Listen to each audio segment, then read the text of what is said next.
Hi, I'm Ken Oakes with Oakes Daylilies. We're shooting this video in the end of August, and fall is coming up soon here, and it is a great time to plant daylilies in the fall. They get good and established for next summer. So we thought we would revisit a video that we shot a couple of years ago where we did an experiment. We planted some daylilies in different sizes, some big clumps and then some single fans, to see how they would do. Because we get a lot of questions about, when I'm dividing my daylilies, how big do I divide them down to? And then also, we send a nice big chunk when we ship our daylilies. Should I divide those when I get them? So we're going to show that video again, and then take a look and see how it turned out. There's a lot of benefits to planting a big plant like what we send. Now, what we send, we try and always send something that has at least 3 fans. So if you can see on this one, this is a fan, right? So that's the smallest part you can divide a daylily down. So we try and always leave at least 3 together. So this one's got 5. And this is about what we would sell. Most of them, I guarantee it's got 3, but most of them will have a few more than that perhaps. And what we suggest is you plant it just like it is. And if you divide your daylilies that you have in your garden, like you have a big clump and you divide it down, we suggest you divide it to about this same size as well. And there's a few reasons why. Basically, a plant like this is just going to be healthier than a small plant. It's going to be more vigorous, more able to take, like if you get a dry period or a late freeze or just any kind of something going on in your garden. We had an email from a customer and they were weeding their garden and they pulled up their daylily plants. And I'm pretty sure it was probably because she planted something really small, and then just came up with the weeds. Well, if you planted something like this, you're going to have a hard time.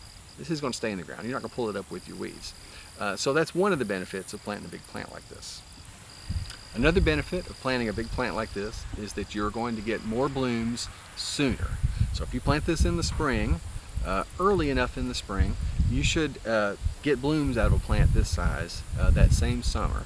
I will just mention, the closer you get to bloom season, if you start moving your plants, you're going to potentially interrupt your bloom season that summer. But if you plant it early enough in the spring, you get blooms that summer.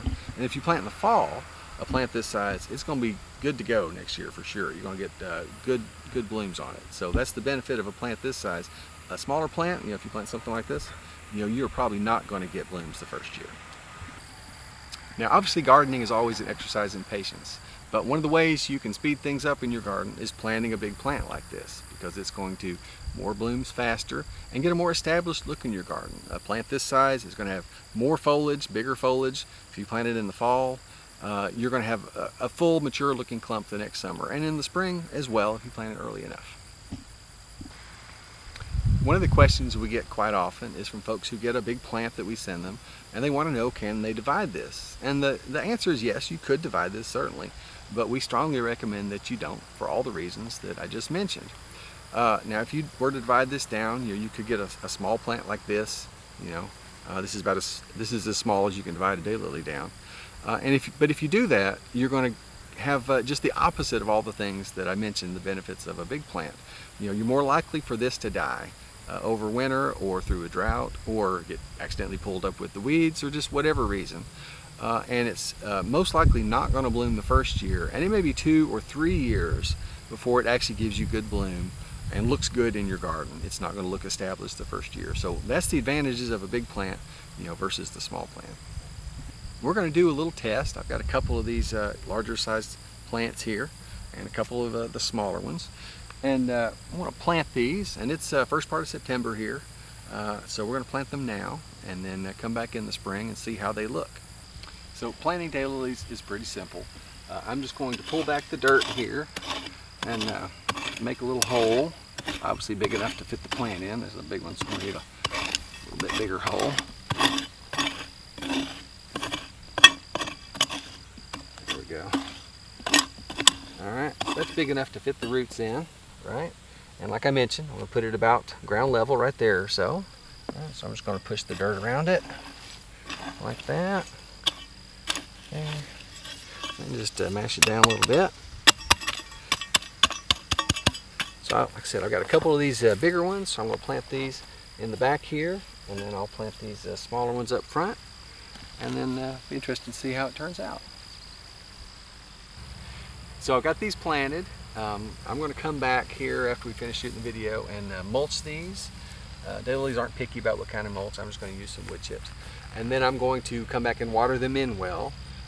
Water is really important for daylilies for best performance. We recommend at least 1 inch a week, which is 2 or 3 good soakings. That's the best thing you can do for your daylilies for best performance. And then I'm looking forward to seeing how these turn out in the spring, so you'll have to check back and see that video when we do that. All right, so here we are at the plants that we planted a couple of falls ago. I intended to revisit these last summer, 1 year after we planted, and also revisit them while they were blooming in the summer, and I forgot to do both those things. So in any case, it's the fall, so you won't be able to see how they're blooming, obviously, but let's take a look here. So these two in the front were the ones that we planted as single fans, right? And the ones in the back are the two that we planted as little chunks. And so the single fans have grown. There's maybe 3 on that one, maybe 4, and this one has 2, I think. And then the chunks have grown from, you know, whatever they were, 3 or 4 fans, and they've got 10 or 12 in there probably. And I did see them bloom this summer. I just forgot to take a video of them, but you could tell from all the bloomscapes on here, this had a lot of blooms, and these have fallen off for whatever reason, but both of the larger clumps had lots of blooms, and the ones we planted as single fans, you know, there's one scape on there and there's a scape on here. So they had some blooms this year. So this was the 2nd year after we did it. Now last year, being the 1st year after we did it, I don't think the single fans bloomed at all. And the ones that we planted as larger plants bloomed pretty good. They looked pretty good last year. So we've grown daylilies for over 40 years, and we'd love to talk about all things daylily. If you have any questions or comments, you can put them below, or our contact information is on the website. Also, we shot a lot of videos about daylilies, so you might want to visit our webpage, or YouTube page rather, and check those out. Here's one you might like. Hey, we appreciate you watching.